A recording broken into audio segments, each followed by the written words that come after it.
Hello viewers, welcome to Shukant Sir Classes. তো regular সকাল 7টা থেকে তোমরা জিএ অর্থাৎ জেনারেল অ্যাওয়ারনেসের যে ভিডিওগুলো আমাদের চ্যানেল থেকে পাচ্ছ। আজকে প্রাচীন ভারতের ইতিহাসের বাছাই করা 30টা কোয়েশ্চেন অ্যান্সার নিয়ে আলোচনা করব, যেগুলো সম্পূর্ণটাই থাকছে PYQ সেকশন আকারে, অর্থাৎ প্রিভিয়াস ইয়ারে আসা কোয়েশ্চেন অ্যান্সার আকারে, যেগুলো বারবার কিন্তু রিপিট হচ্ছে। ঠিক আছে, যেমন বৈদিক লোকেরা প্রথম কোন ধাতু ব্যবহার করেছিল? সোনা, রূপা, লোহা নাকি তাম? ঠিক আছে, আপকামিং দেখো PSC clerkship, miscellaneous, railway, WBP, KP, সমস্ত রকম 2024-এ যত রকমের পরীক্ষা আছে সবগুলোর জন্যই কিন্তু খুবই ইম্পর্টেন্ট। তো ইতিহাসের 12 নম্বর ভিডিও এটি, পরপর ভিডিওগুলো অবশ্যই দেখে নাও, তাতে অ্যানালিসিসগুলো ডিটেলসে তোমরা পেয়ে যাচ্ছ। আমাদের প্লেলিস্টে সমস্তটা কিন্তু তৈরি করা আছে। ওকে, তো ক্লাস রুটিনগুলো একটুখানি দেখে নাও। জিএ অর্থাৎ জেনারেল অ্যাওয়ারনেসের ভিডিও থাকছে রেগুলার সকাল 7টা থেকে। ঠিক আছে, ইংলিশের ভিডিওগুলো থাকছে সন্ধ্যে 7টায়, সায়েন্সের স্পেশাল ভিডিও থাকছে সন্ধ্যে 8টা থেকে, এবং ম্যাথ জিআই এটা লাইভ আকারে থাকছে আমাদের রাত 10টা থেকে। যারা এখনো আমাদের টেলিগ্রাম চ্যানেলের সঙ্গে জয়েন হয়নি, নিচে ডেসক্রিপশন থেকে টেলিগ্রাম লিঙ্কের সঙ্গে জয়েন হয়ে যাও।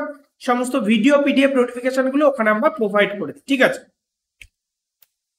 তো চলে আসো 1 নাম্বার কোয়েশ্চেন। আজকের 1 নাম্বার কোয়েশ্চেন যেটা বলেছে, দেখো এসএসসি ট্যাক্স অ্যাসিস্ট্যান্টে আসো। ঠিক আছে, সমস্তটাই কিন্তু পরীক্ষায় কোয়েশ্চেন যেগুলো আসা সেগুলোই বারবার করে যেগুলো রিপিট হচ্ছে সেগুলো নিয়ে আমাদের আলোচনা। বেদ শব্দের অর্থটা কি? বেদ শব্দের অর্থ কি? জ্ঞান, প্রজ্ঞা, ক্ষমতা নাকি শক্তি? তো বেদের অর্থ হচ্ছে গিয়ে জ্ঞান। ঠিক আছে, বেদ শব্দের অর্থ কি? জ্ঞান। ঠিক আছে, বেদ শব্দের অর্থ জ্ঞান। ওকে, বৈদিক লোকেরা বা বৈদিক যুগের লোকেরা প্রথম কোন ধাতু ব্যবহার করেছিল? প্রথম রূপা, সোনা, লোহা নাকি তামা ব্যবহার করেছে? পরীক্ষার পয়েন্ট অফ ভিউ থেকে ভিভিআই বারবার করে প্রচুরবার পরীক্ষায় এসেছে। ঠিক আছে, তো এটা হয়ে যাচ্ছে হচ্ছে তামা। প্রথম তামা ব্যবহার করেছিল বৈদিক যুগের।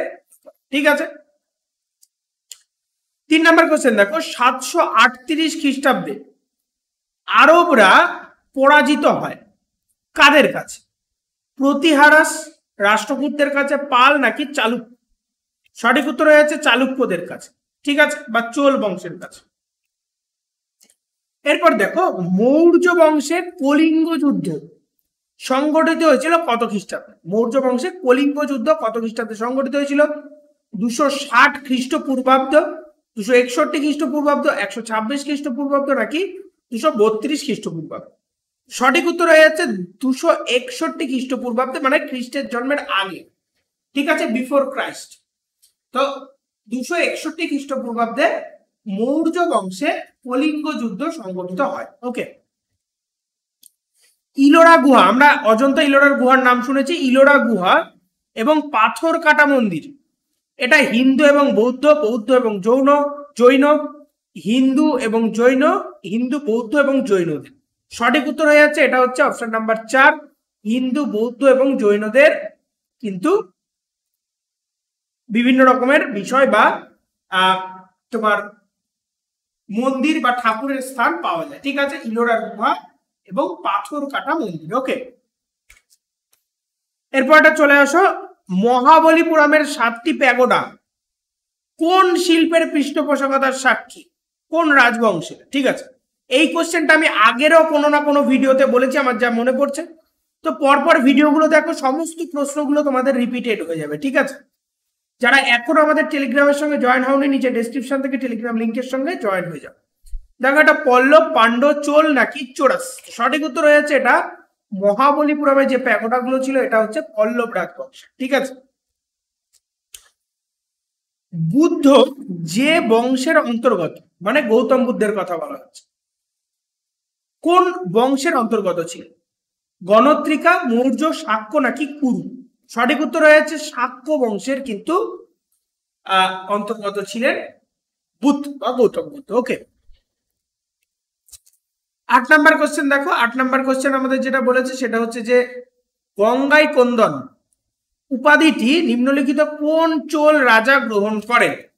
গঙ্গাই কোন্দন গ্রহণ করেন হচ্ছে প্রথম রাজেন্দ্র চোল। ঠিক আছে, প্রথম রাজেন্দ্র চোল এই উপাধিটি গ্রহণ করেন। ওকে, কোন গুপ্ত রাজার রাজত্বকালে চীনা পর্যটক ফা হিয়েন ভারতবর্ষে এসেছিল? ফা হিয়েন চীন থেকে, যিনি কোন পরিব্রাজক ছিলেন, তিনি ভারতে এসেছিলেন হচ্ছে প্রথম চন্দ্রগুপ্ত, সমুদ্রগুপ্ত, দ্বিতীয় চন্দ্রগুপ্ত নাকি কুমারগুপ্তের আমলে? সঠিক উত্তর হয়েছে অপশন নাম্বার 3, দ্বিতীয় চন্দ্রগুপ্তের আমলে তিনি ভারতে আসেন। 10 নম্বর কোশ্চেনে চলে আসো, বলেছে কথিত আছে সেন্ট টমাস খ্রিস্ট ধর্ম প্রচারের জন্য ভারতে এসেছিলেন কোন বংশে? চোরাস, পার্থিয়ান, পান্ড নাকি চোল রাজবংশ? সঠিক উত্তর হয়েছে পার্থিয়ান বংশের সময় তিনি ভারতে আসেন। ঠিক আছে, টমাস কি সেন্ট টমাস। ঠিক আছে, চলে আসো 11 নম্বর কোশ্চেন। বলে দিয়েছে সিন্ধু সভ্যতার লোকেরা সাধারণত তাদের ঘর বাড়ি তৈরি করত পাকা ইট, পাথর, কাঠ নাকি উপরে সবগুলি?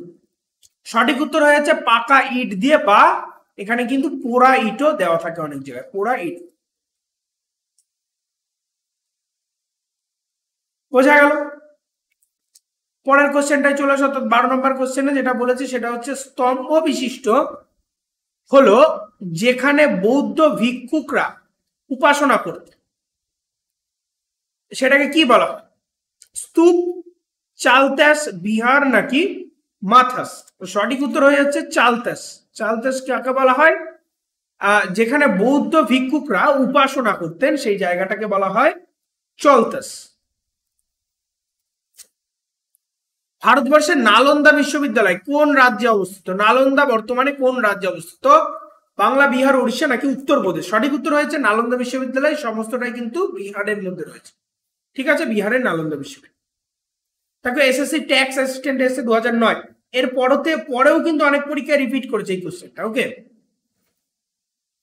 14 নম্বর কোশ্চেনে চলে আসো। বলে দিয়েছে যে কোন ঘটনাটি অশোকের প্রশাসনিক নীতিকে গভীর পরিবর্তন করেছিল বা নীতিতে গভীর পরিবর্তন এনেছিল? কোন ঘটনাটি, কোন প্রসঙ্গ?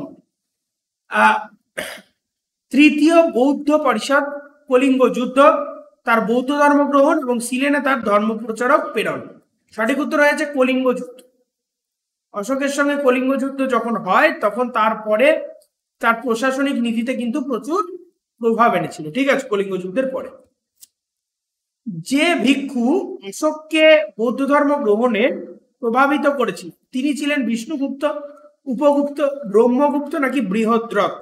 সঠিক উত্তর হয়ে যাচ্ছে উপগুপ্ত। উপগুপ্ত কি করেছিলেন? সম্রাট অশোককে বৌদ্ধ ধর্ম গ্রহণে প্রভাবিত করেছে। ঠিক আছে, 16 নম্বর কোশ্চেনটাই চলে আসো। বলে দিয়েছে হর্ষবর্ধনের কাছে পরাজিত হন কে? প্রভাকর বর্ধন, দ্বিতীয় পুলকেশী, নরসিংহ বর্মা পল্লব নাকি শশাঙ্ক? সঠিক উত্তর হয়ে যাচ্ছে দ্বিতীয় পুলকেশী পরাজিত হন হর্ষবর্ধনের কাছে। ওকে, দেখো 2010-এ আসা SSC tax combined graduate level মানে সিজিএল এ আসা। ঠিক আছে, পরেরটা দেখো 17 নম্বর কোশ্চেন আমাদের যেটা বলে দিয়েছে যে গুপ্তদের সম্পর্কে নিচের কোন বিবৃতিটি সত্য নয়? কোনটি সত্য নয়?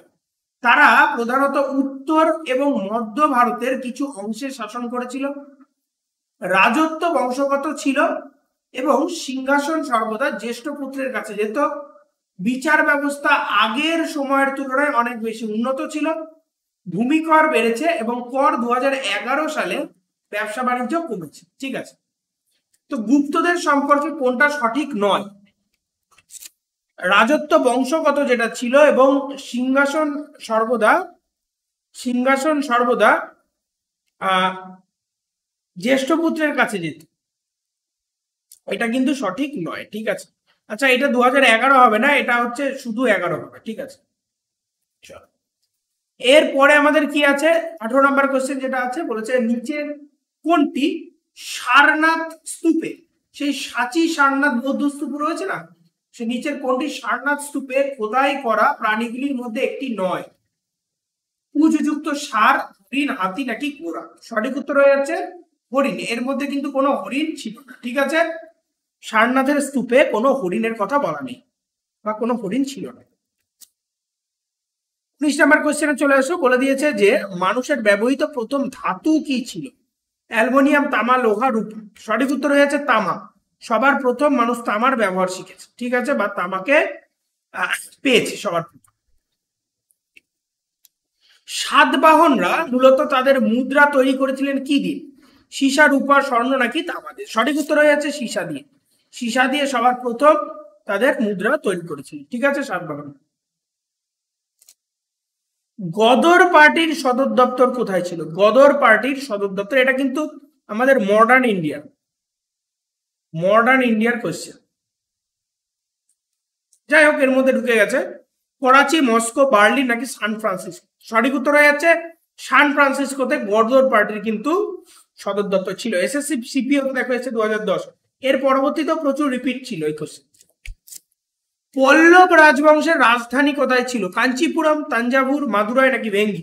সঠিক উত্তর হয়ে যাচ্ছে কাঞ্চিপুরমের রাজধানী ছিল কার? পল্লব রাজ। ঠিক আছে, পল্লব রাজবংশের রাজধানী কোথায় ছিল? কাঞ্চিপুরম। বুদ্ধের জন্ম এবং তার পূর্ববর্তী জীবনের গল্পগুলি কোথায় রয়েছে? ত্রিপিটক, ত্রিরত্ন, পঞ্চতন্ত্র কাহিনী নাকি জাতক কাহিনীতে? সঠিক উত্তর হয়ে যাচ্ছে জাতক কাহিনীতে রয়েছে। ঠিক আছে, জাতক কাহিনীতে তাহলে কি রয়েছে? বুদ্ধের জন্ম এবং তার পরবর্তী জীবনের গল্পগুলো সমস্তটাই তুলে ধরা হয়েছে। ওকে, 24 নম্বর কোশ্চেনে চলে আসো। বুদ্ধ জ্ঞান লাভের স্থানটি উল্লেখ করো। কোথায় জ্ঞান লাভ করেছিল বা বোধি লাভ করেছিল? সারনাথ, বোধগয়া, কপিলাবস্তু নাকি রাজগৃহ? সঠিক উত্তর হয়ে যাচ্ছে বোধগয়া। ঠিক আছে, বোধগয়া। কপিলাবস্তুতে তিনি জন্মগ্রহণ করেন। ঠিক আছে, জন্মগ্রহণ করেন কপিলাবস্তু। ওকে, এরপরে দেখো 25 নম্বর কোশ্চেনে চলে আসে। চন্দ্রগুপ্ত মৌর্যের দরবারে পাঠানো গ্রিক রাষ্ট্রদূত কে ছিলেন? কৌটিল্য, সেলুকাস নিকেটর, মেগাস্থিনিস নাকি জাস্টিনিয়াস? সঠিক উত্তর হয়ে যাচ্ছে মেগাস্থিনিস। মেগাস্থিনিস ছিলেন চন্দ্রগুপ্তের মৌর্যের দরবারে পাঠানো গ্রিক রাষ্ট্রদূত। ওকে, তো 26 নম্বর কোশ্চেন দেখো, বলেছে হরপ্পান সময়ের রথের ভাস্কর কোন স্থানে পাওয়া যায়? রথের ভাস্কর কোন স্থানে পাওয়া যায়? লোথান, বানাওয়াল, দাইমাবাদ নাকি কালীগঙ্গা? সঠিক উত্তর হয়ে যাচ্ছে এটা দাইমাবাদে। ঠিক আছে, দাইমাবাদে পাওয়া যাচ্ছে। 27 নম্বর কোশ্চেনে চলে আসো। বলেছে যে নিচের কোনটি ভারতে তৈরি শেষ বৌদ্ধ পাঠ ছিল? দিব্যা বন্দনা, দোহা কোষা, বজ্রচেদিক, ভামসাতা প্রকাশনী। সঠিক উত্তর হয়ে যাচ্ছে অপশন নাম্বার ডি, ভামসাতা প্রকাশনী। এরপরে 28 নম্বর কোশ্চেনে চলে আসো। বলেছে ড্যাশ এর সঙ্গে যুক্ত ছিল মাতৃদেবীর পূজা। এখানে একটা ড্যাশ হবে। কোন সভ্যতায় মাতৃদেবীর পূজা হতো? আর্য সভ্যতা, ভূমধ্য সাগরীয় সভ্যতা, সিন্ধু সভ্যতা, পরবর্তী বৈদিক যুগ? সঠিক উত্তর হয়ে যাচ্ছে সিন্ধু সভ্যতা। মানে হরপ্পা, মহেঞ্জোদারো, লোথাল, কালীগঙ্গা, এগুলোতে সব কিন্তু মাতৃদেবীর আরাধনা হতো বা পূজা হতো, মানে মূর্তি পূজা হতো। আলেকজান্ডার এবং পোরাসের মধ্যে যুদ্ধ হয়েছিল কোথায়? হাইডাসপেস, ঝিলাম, পানিপথ নাকি তরাইল? সঠিক উত্তর হয়েছে হাইডাসপেস।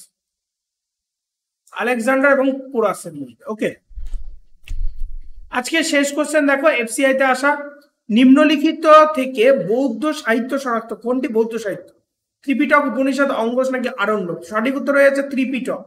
ত্রিপিটক 3টে পিটক নিয়ে তৈরি, সূত্র পিটক, বিনয় পিটক এবং অভিধর্ম পিটক। ঠিক আছে, এই 3টাকে একসঙ্গে ত্রিপিটক, যেটা বৌদ্ধদের ধর্মগ্রন্থ। ওকে, তো আজকে এই পর্যন্ত। এই রকমের ভিডিওগুলো পাওয়ার জন্য অবশ্যই চ্যানেলটি সাবস্ক্রাইব করে বেল আইকন প্রেস করে রাখো। যারা এখনো টেলিগ্রামের সঙ্গে জয়েন হওনি, জয়েন হয়ে যাও নিচের টেলিগ্রামের সঙ্গে। ভালো লাগলে অবশ্যই লাইক এবং কমেন্ট করো, যা যা কোয়ারিজ আছে, এবং শেয়ার করো।